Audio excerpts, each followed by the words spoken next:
18 ವರ್ಷಗಳ ಹಿಂದೆ ಸ್ವತಃ ತಂದೆ ದೇಹವನ್ನೇ ಛೇದನ ಮಾಡಿ ಇಡೀ ವಿಶ್ವದ ವೈದ್ಯಕೀಯ ಲೋಕವೇ ಅಚ್ಚರಿ ಪಡುವಂತೆ ಮಾಡಿ ಹೊಸ ಸಂದೇಶ ಕೊಟ್ಟಿದ್ದ ಬೆಳಗಾವಿಯ ಬಿಎಂ ಕಂಕಣವಾಡಿ ಆಯುರ್ವೇದ ಮಹಾವಿದ್ಯಾಲಯದ ಶರೀರ ರಚನಾಶಾಸ್ತ್ರ ವಿಭಾಗದ ಮುಖ್ಯಸ್ಥ ಡಾಕ್ಟರ್ ಮಹಂತೇಶ್ ರಾಮಣ್ಣವರ್ ಈಗ ತಮ್ಮ ತಾಯಿ ದೇಹವನ್ನ ಛೇದಿಸಿ ಹೊಸ ದಾಖಲೆ ಬರೆಯಲು ಮುಂದಾಗಿದ್ದಾರೆ. ಹೌದು, ಸೋಮವಾರ ನಿಧನರಾದಂಥ ಆಯುರ್ವೇದ ವೈದ್ಯೆ ಶತಾಯುಷಿ ಸುಶೀಲಾದೇವಿ ಬಿ ರಾಮಣ್ಣವರ್ ಅವರ ಇಚ್ಛೆಯಂತೆ ಅವರ ದೇಹವನ್ನ ನಗರದ ಕೆಎಲ್ಇ ಬಿಎಂ ಕಂಕಣವಾಡಿ ಆಯುರ್ವೇದ ಆಸ್ಪತ್ರೆಗೆ ಮಂಗಳವಾರ ದಾನ ಮಾಡಿದ್ರು. ದೇಹದಾನ ಜಾಗೃತಿ ಸಂಬಂಧವೇ ಅವರೇ ಹುಟ್ಟು ಹಾಕಿದ ರಾಮಣ್ಣವರ ಚಾರಿಟೇಬಲ್ ಟ್ರಸ್ಟ್ ಮೂಲಕ ತಮ್ಮದೇ ದೇಹವನ್ನ ದಾನ ಮಾಡಿ ಎಲ್ಲ ವೈದ್ಯರಿಗೂ ಮಾದರಿಯಾದ್ರು.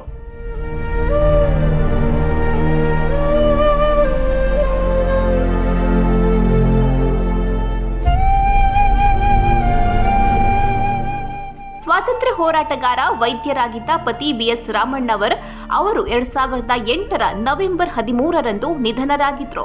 ತಮ್ಮ ದೇಹವನ್ನು ತಮ್ಮ ಪುತ್ರನೇ ಛೇದನ ಮಾಡಿ ವೈದ್ಯ ವಿದ್ಯಾರ್ಥಿಗಳಿಗೆ ಪಾಠ ಮಾಡಬೇಕು ಎಂದು ಅವರು ಮೃತ್ಯು ಪತ್ರ ಬರೆದಿದ್ರು. ಅದರ ಪ್ರಕಾರ ಪುತ್ರ ಡಾಕ್ಟರ್ ಮಹಂತೇಶ್ ರಾಮಣ್ಣವರ್ ತಂದೆಯ ದೇಹ ಛೇದಿಸಿ ಪಾಠ ಮಾಡಿದ್ರು. ಇದು ದೇಶಾದ್ಯಂತ ಗಮನ ಸೆಳೆದಿತ್ತು.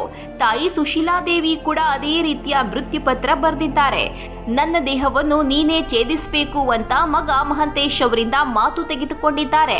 ಬಿಎಂ ಕಂಕಣವಾಡಿ ಮಹಾವಿದ್ಯಾಲಯಕ್ಕೆ ಬೈಲಹೊಂಗಲದಿಂದ ಆಗಮಿಸಿದ ಡಾಕ್ಟರ್ ಸುಶೀಲಾದೇವಿ ಅವರ ಮೃತದೇಹವನ್ನು ಗೌರವಯುತವಾಗಿ ಬರಮಾಡಿಕೊಳ್ಳಲಾಯಿತು. ಇಲ್ಲಿ ಅಂತಿಮ ದರ್ಶನ ಪಡೆದ ಬಳಿಕ ದೇಹವನ್ನ ಕಂಕಣವಾಡಿ ಮಹಾವಿದ್ಯಾಲಯಕ್ಕೆ ಹಸ್ತಾಂತರಿಸಲಾಯಿತು. ಇಲ್ಲಿನ ಶರೀರ ರಚನಾಶಾಸ್ತ್ರ ವಿಭಾಗದ ಪ್ರಯೋಗಾಲಯದಲ್ಲಿ ದೇಹವನ್ನ ಇರಿಸಲಾಯಿತು.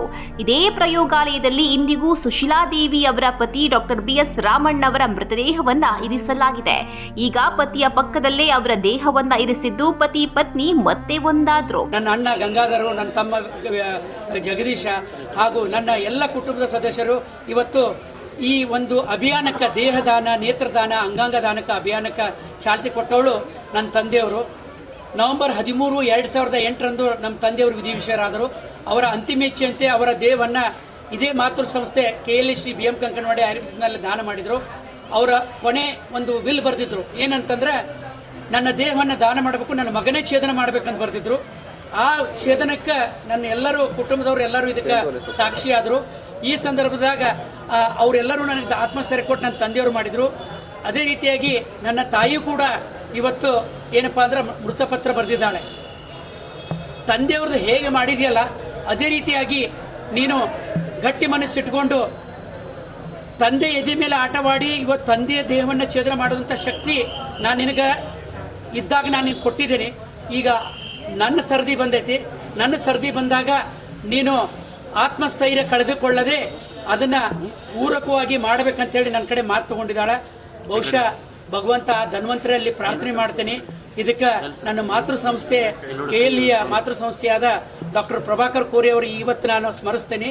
ಯಾಕಂದ್ರೆ ಈ ಒಂದು ಕಾರ್ಯಕ್ಕೆ ಈ ರೀತಿ ಮಾಡಂತ ಹೇಳಿ ನನಗೆಲ್ಲನೂ ಬೆನ್ನೆಲುಬಾಗಿ ನಿಂತು ನನಗೆ ಅವರು ಈ ರೀತಿ ಮಾಡಬೇಕಂತ ಹೇಳಿ ನನಗೆಲ್ಲ ಮಾರ್ಗದರ್ಶನ ಮಾಡಿದ್ದಾರೆ. ದೇಹದಾನದ ಬಗ್ಗೆ ಕೇವಲ ಜಾಗೃತಿ ಮೂಡಿಸುವುದಷ್ಟೇ ಅಲ್ಲ, ಸ್ವತಃ ತಮ್ಮ ದೇಹದಾನ ಮಾಡುವ ಮೂಲಕ ಡಾಕ್ಟರ್ ಮಹಂತೇಶ್ ರಾಮಣ್ಣವರ್ ತಂದೆ ತಾಯಿ ಇಡೀ ಜಗತ್ತಿಗೆ ಮಾದರಿ ಆಗಿದ್ದಾರೆ. ಅವರ ಈ ಮಹತ್ ಕಾರ್ಯವನ್ನ ಎಷ್ಟು ಹೊಗಳಿದ್ರೂ ಕಡಿಮೆಯೇ. ನಿನ್ನಿನ ದಿವಸ ನಮ್ಮ ಮಾತೋಶ್ರೀ ಅವರಾದಂಥ ಡಾಕ್ಟರ್ ಶ್ರೀಮತಿ ಸುಶೀಲಾದೇವಿ ರಾಮಣ್ಣವ್ರು ಇವರು ನಿಧನ ಹೊಂದಿದ್ದಾರೆ.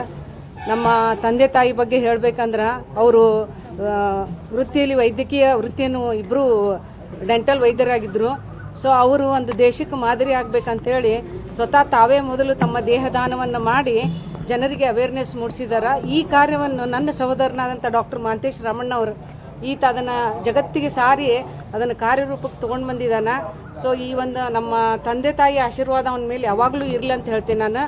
2008 ನಮ್ಮ ತಂದೆಯವರು ಡೆತ್ ಆದಾಗ ಸೊ ಒಂದು ಟೈಟಲ್ ಕೊಟ್ಟರು. ಆ್ಯಕ್ಚುಲಿ ನಿಮ್ಮ ಪತ್ರಿಕಾ ಮಾಧ್ಯಮದವರು ಹೇಳಿದರು, ಯಾವ ಮಗು ಒಂದು ತಂದೆ ಎದೆ ಮೇಲೆ ಆಟ ಆಡಿತ್ತು ಆ ಮಗು ಇವತ್ತು ತನ್ನ ತಂದೆಯ ಎದೆಯನ್ನು ಸೀಳಿ ಮಕ್ಕಳಿಗೆ ಪಾಠ ಮಾಡ್ತಾ ಇದ್ದಾನೆ ಅಂಥೇಳಿ ಜಗತ್ತಿಗೆ ತೋರಿಸ್ಕೊಟ್ರು. ಇವತ್ತು ಅದೇ ನನ್ನ ತಮ್ಮ ಯಾವ ತಾಯಿಯ ಎದೆ ಹಾಲನ್ನು ಕುಡಿದಿದ್ದಾನಲ್ಲ, ಮುಂದೆನೂ ಕೂಡ ಆ ನಮ್ಮ ತಾಯಿಯ ವಾಕ್ಯ ಪರಿಪಾಲನೆ ಮಾಡೋಗೋಸ್ಕರ ನಾವು ಕೂಡ ಅವ್ನಿಗೆ ಸಪೋರ್ಟ್ ಮಾಡ್ತೀವಿ. ಯಾಕಂದರೆ ಇದರಿಂದ ಜಗತ್ತಿಗೆ ಒಂದು ಒಳ್ಳೇದಾಗ್ತೈತಿ ಅಂದ್ರೆ ನಾವು ಅವನಿಗೆ ಮಾಡಂತ ನಾವು ಸಪೋರ್ಟ್ ಮಾಡ್ತೀವಿ.